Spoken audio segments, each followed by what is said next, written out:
Hello दोस्तों, आपका स्वागत है डिजी ऑनलाइन क्लासेस में।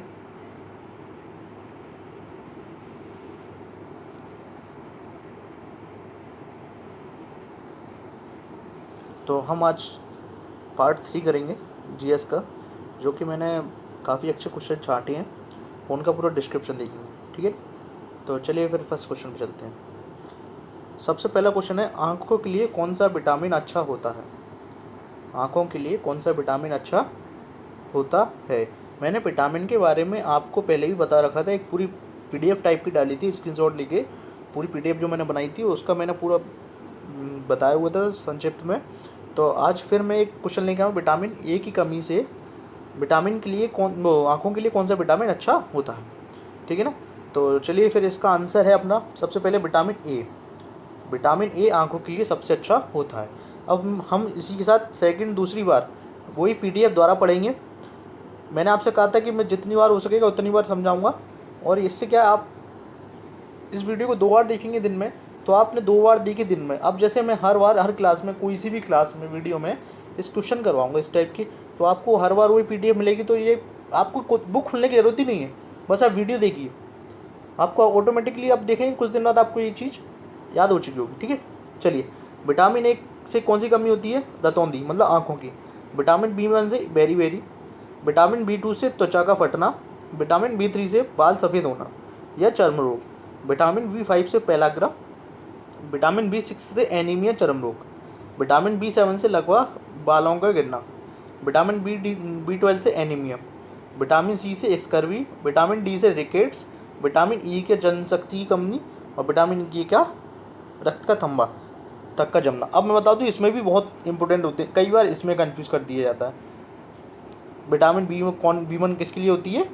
इसके लिए कि बेरी नाम की बीमारी, ए के स्कर्वी, सी से स्कर्वी, डी से रिकेट्स मतलब हड्डियों की बीमारी, ई से जनन शक्ति कम आता है, के से रक्त का थक्का। ठीक है ना। अब इनके साइंटिफिक नेम देख लेंगे हम लोग। बी1 को क्या बोलते हैं? थाइमीन, बी1 को थाइमीन। बी2 को बोलते हैं राइबोफ्लेविन, बी2 को बोलते हैं राइबोफ्लेविन। बी3 को बोलते हैं निकोटोनाइड या नियासिन बोलते हैं, ज़्यादातर नियासिन नाम आता है। ये वाला नाम मैंने ऐसे लिख दिया है, बट नियासिन सबसे ज़्यादा यूज़ किया जाने वाला नाम है। बी5 से पेंटोथेनिक अम्ल, ठीक है, बी5 से। बी6 को बोलते हैं पायरोडॉक्सिन, बी7 को बोलते हैं बायोटिन, और बी12 सबसे ज़्यादा इम्पोर्टेंट साइनोकोवालेमिन। ठीक है, साइनोकोवालेमिन। अब इसका मैंने एक शॉर्ट फॉर्म भी बनाया हुआ है, क्या? थोड़ा न्यू पेंट पर बसा, थोड़ा न्यू पेंट पर बसा। ठीक है, थोड़ा न्यू पेंट पर बसा, इस टाइप का है, आप लिख लें कॉपी में और उसका आपका आ जाएगा। ठीक है, चलिए फिर हम नेक्स्ट क्वेश्चन चलते हैं। गीता सेठी का संबंध किस खेल से है? गीता सेठी का संबंध किस खेल से है? बताएं किस खेल से, कुछ आपको अगर आइडिया हो। खो खो नहीं है, बिलियर्ड्स यस, कैरम तो फिर है ही नहीं है, बिलियर्ड्स हो गया। तो अपन लिख लेंगे गीता सेठी का संबंध किससे है? बिलियर्ड्स से।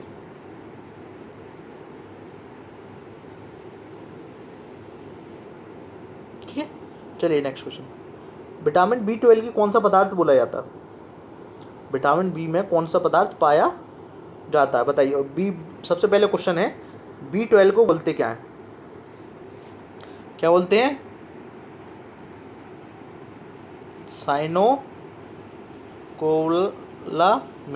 ठीक है, साइनोकोवालेमिन। ठीक है, अब देखिए मैंने एक और क्वेश्चन डाल दिया था पीछे, आप देखें, बार बार रिपीट करें पीडीएफ को। मैंने इसलिए डाल दिया क्योंकि मैंने एक इसमें 2 क्वेश्चन डाले थे, इसलिए मैंने कहा एक बार पीडीएफ डाल दूंगा। ठीक है, इसकी कौन सा पदार्थ पाया जाता है इसमें? इसमें पाया जाता है कोबाल्ट। ठीक है, कोबाल्ट पाया जाता है। आवेश की मात्रा का मात्रक कौन क्या है? आवेश की मात्रा का मात्रक क्या होता है, बताइए। आवेश की मात्रा का मात्रक क्या होता है, बताओ। क्या होता है? Ampere second. आवेश की मात्रा का मात्रक क्या होता है? Ampere second. अब इसके बारे में मैंने कुछ पूरा दिया हुआ है कि सारे ये मतलब किस टाइप की। शक्ति का मात्रक वाट होता है, बल का मात्रक न्यूटन होता है, कार्य का मात्रक जूल होता है, चालक की विद्युत प्रतिरोधक का मात्रक कौन होता है, ओम मीटर होता है। प्रकाश वर्षा की दूरी की इकाई क्या होती है, सबसे इम्पोर्टेंट होती है ये। इस क्वेश्चन को आप रट लें, सबसे ज़्यादा बार पूछा जाना रेलवे एसएससी वगैरह में बहुत बार पूछा गया है। प्रकाश वर्ष की इकाई है दूरी का। प्रकाश वर्ष वह दूरी है जो प्रकाश को एक वर्ष में तय करता है। ठीक है, एक पार्सेल तारों संबंधी दूरी मापने के मात्रक को बराबर कहते हैं 3.25 प्रकाश वर्ष। पार्सेक का मात्रक है दूरी का। एम्पियर करेंट, मेगावाट बिजली में के नापने की इकाई जो उत्पादित की जाती है। त्वरण का मात्रक है मीटर प्रति सेकेंड। आवेश का मात्रक है न्यूटन सेकेंड। ऊष्मा का मात्रक है कैलोरी। समुद्री जहाज की गति मापी जाती है नॉट में। ऊर्जा का मात्रक है जूल, अच्छा इंपॉर्टेंट है। दाब का मात्रक है पास्कल। उच्च वेग के प्रदर्शित करता है मेक। ध्वनि की प्रबलता का मात्रक है डेसिबल। ये भी पूछ लिया जाता है, रेलवे में तो पूछ लिए जाते हैं इस टाइप के क्वेश्चन। हाँ, जैसे ग्रुप डी हुआ, जैसे आने वाला एनटीपीसी जो भी है एग्जाम है, जिसमें ये यूनिट के बारे में क्वेश्चन पक्की पूछे जाते हैं। हर आप सेट में देख लेना एक दो क्वेश्चन होंगे। और एक दो क्वेश्चन कितने मायने रखते हैं सबको पता है। सिलेक्शन होना ना होना तय कर जाते हैं कभी कभी। ठीक है, नौ संचालन की दूरी की गई समुद्री मील। क्यूसेक को मापा जाता है जल के भाव। ओजन परत की ऊंचाई डेप्सन से।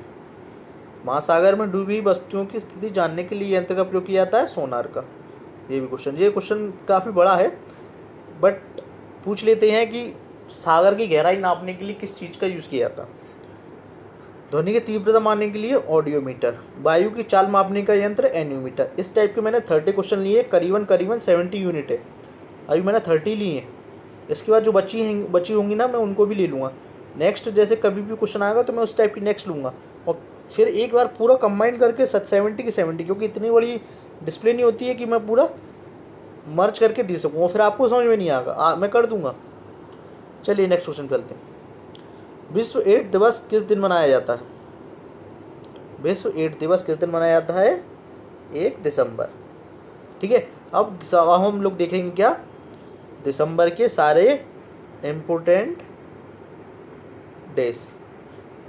अब आप बताइए, कोई भी यूट्यूबर या कोई भी क्लास वाला इस टाइप के क्वेश्चन करा के और फिर उनका डिस्क्रिप्शन, जैसे मैंने दिसंबर का बोला है तो मैं पूरे दिसंबर के अब देखूंगा कौन कौन से इम्पोर्टेंट डेज हैं। इस टाइप के कोई करवाता है? कोई नहीं करवाता। ये अगर मान को चलिए आप, मैं फिर से वही रिपीट कर रहा हूँ कि अगर इस टाइप के मैंने, जैसे क्वेश्चन एक है, बट मैं अगर आप 10 क्वेश्चन करवा दिए, मैंने 10 डेज करवा दिए, तो कितने क्वेश्चन बनते हैं? 10 क्वेश्चन बनते हैं ना। तो आप क्वेश्चन की क्वांटिटी पे मत जाइए, देखिए पढ़ाने का तरीका कैसा। बहुत मेहनत लगती है कि क्वेश्चन को छांटना, फिर उनके बारे में डिस्क्राइब करना, इस टाइप से पूरे मैनेजमेंट करना पड़ता है। ठीक है ना, तो और इसका थोड़ा सा ख्याल रखते हुए वीडियो को लाइक कर लें। आज का लाइक का अपन रख लेते हैं टारगेट कम से कम 2000 लाइक। ठीक है, और चैनल को सब्सक्राइब और शेयर तो जरूर करते हैं। ठीक है ना, चलिए फिर नेक्स्ट क्वेश्चन चलते हैं। नेक्स्ट क्वेश्चन है वो PDF है। 1 दिसंबर विश्व एड्स दिवस सबसे ज़्यादा इंपॉर्टेंट होता है। 1 दिसंबर विश्व एड्स दिवस सबसे ज़्यादा इंपॉर्टेंट। 3 दिसंबर अंतर्राष्ट्रीय विकलांगता जन दिवस। ठीक है, 4 दिसंबर नौसेना दिवस, सेकंड इंपॉर्टेंट। 4 दिसंबर रासायनिक दुर्घटना निवारण दिवस। 5 दिसंबर अंतर्राष्ट्रीय स्वयंसेवक दिवस। 6 दिसंबर नागरिक सुरक्षा दिवस। 7 दिसंबर झंडा दिवस, फिर से एक और इम्पोर्टेंट। 10 दिसंबर अंतर्राष्ट्रीय मानवाधिकार दिवस। 11 दिसंबर विश्व बाल कोष दिवस। 11 दिसंबर विश्व अश्मा दिवस भी है। 14 दिसंबर राष्ट्रीय ऊर्जा। 19 दिसंबर गोवा मुक्ति। 19 दिसंबर 1969 में पुर्तगाल जो थे पूरी तरह से गोवा से चले गए थे। एक और क्वेश्चन हो गया, पूछे कि पुर्तगालों से गोवा पूरी तरह कब मुक्त हुआ था? 1969। ठीक है, 19 दिसंबर 1969 में। 23 दिसंबर किसान दिवस में होता है। चौधरी चरण सिंह जी हैं जो कि इनकी याद में मनाया जाता है किसान दिवस। ठीक है, और इनका जो, अगर ऐसे भी क्वेश्चन पूछ लिया जाता है कि किसान दिवस के किसानों के जनक किसको कहा जाता है, तो चौधरी चरण सिंह को कहा जाता है। ठीक है, या फिर एक टाइप का क्वेश्चन पूछ लेता है, मैं बता रहा हूँ, 1 मिनट रुकिए आप जरा।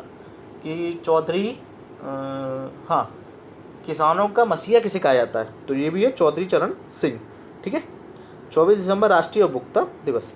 आप इस वीडियो को, ये पूरी जो भी है ना, इसको आप ज़्यादा से ज़्यादा 2 बार पढ़ना, 2 बार वीडियो देखना, आपको ये सारे डेज लिखने में। हाँ, डेज का एक और इफेक्ट होता है, ये सच्चाई है, कोई भी हो डेज एकदम जल्दी याद नहीं होते। ये इंपॉर्टेंट जो डेज होते हैं ना, वो एकदम याद नहीं होते, इनको लिखना पड़ता है कई बार। तो आप देखना, अगर आपको याद ऐसे पढ़ने से याद हो रहे हैं तो बेटर है, नहीं तो आप 2-3 बार उसको लिख के देख लें, 2 या 3 बार, आपको पता पड़ जाएगा कि आपको कैसे क्या। ठीक है, चलिए नेक्स्ट क्वेश्चन। भारतीय सेना का नया आधार गीत क्या है? भारतीय सेना का नया आधार गीत क्या है? मेरा भारत महान। अच्छा बताइए, सबसे पहले जनगण मन किसने लिखा था? किसने लिखा था? चटर्जी ने। पूरा नाम उनका बकिंग में ऐसे चटर्जी है जो उन्होंने ना पूरा जनगण मनगण लिखा हुआ था। ठीक है, अब मेरा भारत महान भारतीय सेना का नया आधार गीत है। ठीक है, अब हम भारतीय सेना के बारे में। 1776 में कोलकाता की ईस्ट इंडिया कंपनी के सरकार दौरान इंडियन आर्मी का गठन हुआ था। समुद्र के 5000 मीटर ऊपर स्थित सियाचिन ग्लेशियर विश्व की सबसे ऊंची युद्धभूमि है। तो इसमें इम्पोर्टेंट क्या हो गया कि 1776 में इंडियन आर्मी का गठन हुआ था, किसके तहत हुआ था? कोलकाता के ईस्ट इंडिया कंपनी। कितने क्वेश्चन हो गए? 3। ठीक है ना, चलिए फिर नेक्स्ट क्वेश्चन पर। फलीदार पौधों की जड़ों में कौन सा बैक्टीरिया होता है? फलीदार पौधों की जड़ों में कौन सा बैक्टीरिया होता है? राइजोबियम। कौन सा होता है? राइजोबियम। ठीक है, फलीदार पौधों की जड़ों में, फलीदार मतलब सेम वगैरह ये सब्जी नहीं होती, इस टाइप की कौन सा पौधे बैक्टीरिया पाया जाता है? राइजोबियम। अब एक बताइए, फंगस किस में पड़ता है? फंगस पड़ता है जो चीज़ में नमी पड़ जाती है। ठीक है, विषाणु किस में पड़ता है? दही वगैरह इस टाइप में। ठीक है, चलिए, आयरन की कमी से कौन सा रोग होता है? आयरन की, इसमें अगर आप लोगों ने गठिया भी दिया या रक्तचाप दिया, एनीमिया दिया, तो आप लोग पढ़ाई का थोड़ा सा मैं समझ सकता हूँ, आप पढ़ाई कर रहे हैं। और जिसने अगर वायरस दी दिया ना आयरन की कमी से, तो मैं सच्ची बता रहा हूँ, उसको मेहनत करने की बहुत बहुत ज़रूरत है। वो फिर मतलब सिलेक्शन से बहुत दूर है, सच्चाई स्वीकारता है। फिर आप वीडियो को 2 बार नहीं 3-4 बार देखिए, फिर हर वीडियो को, क्योंकि वायरस किसी की चीज़ की कमी से नहीं होता, वायरस हवा में फैलने से होता है। जैसे कोरोना इस टाइम बहुत चल रहा है, इसके बारे में एक वीडियो बनाऊंगा पूरी। कोरोना वायरस, ये किसी के खून में है क्या? नहीं, ये क्या है? मैन टू मैन इसका कांटेक्ट है, मतलब विषाणु टाइप की है। ठीक है ना, ये किसी चीज़ की आयरन की कमी या विटामिन कमी से तो नहीं हो रहा। ठीक है ना, तो मैं इसके ऊपर कोरोना के ऊपर एक इम्पोर्टेंट क्वेश्चंस की एक पूरी वीडियो बनाऊंगा, तो आपको बता दूंगा। हालांकि चलते अपन, आयरन की कमी से कौन सा रोग होता है? आयरन की कमी से होता है एनीमिया रोग। ठीक है, एनीमिया। गठिया कौन सा रोग होता है? जो पैरों की हड्डी, पैरों की हड्डी कमज़ोर हो जाना। ठीक है, विटामिन डी की कमी से हो जाता है। ओपन स्काई पॉलिसी का क्या मतलब है? ओपन स्काई पॉलिसी के तहत बनाई गई थी विमान सेवाएं ओपन स्काई पॉलिसी के तहत वर्क करती हैं। ये क्वेश्चन पूछ सकता है। देखो, एसएससी आज के पैटर्न में एसएससी और रेलवे ने ऐसे क्वेश्चन बहुत उठाने चालू कर दिए। खुद मैं बता रहा हूँ, मैं इतनी मेहनत के बाद आप लोगों के लिए क्वेश्चन ढूंढ के लाता हूँ। अब किसी को लग रहा हो कि ये इम्पोर्टेंट नहीं है, अगर धोखे से भी ये क्वेश्चन आ गया, ओपन स्काई पॉलिसी का क्या मतलब है, तो ये विमान सेवा के तहत है, धोखे से भी क्वेश्चन आ गया तो 1 नंबर पक्का होगा जिसने इसके बारे में पढ़ा हुआ है। तो बस उसी टाइप के क्वेश्चन कोई फालतू नहीं मिलेगा, आए हुए हैं या ढूंढे हुए हैं, ऐसे क्वेश्चन मैं कई जगह से उठा के लाता हूँ। ठीक है, बट आप अब बताइए, 10 बुक पढ़ने से अच्छा है कि 1 बुक पढ़ देना। अब ये तो सबने पढ़ा होगा, पानीपत का युद्ध कब हुआ था, ये तो सबने पढ़ा होगा ना, तो कुछ डिफरेंट कर लेते। ठीक है, तो आज के क्वेश्चन समाप्त होते हैं। Thank you. वीडियो को लाइक, शेयर और सब्सक्राइब करना ना भूलें। और हाँ, टारगेट याद रखें, पढ़ने का भी और लाइक करने का भी, 2000। ठीक है ना, चलिए बाय।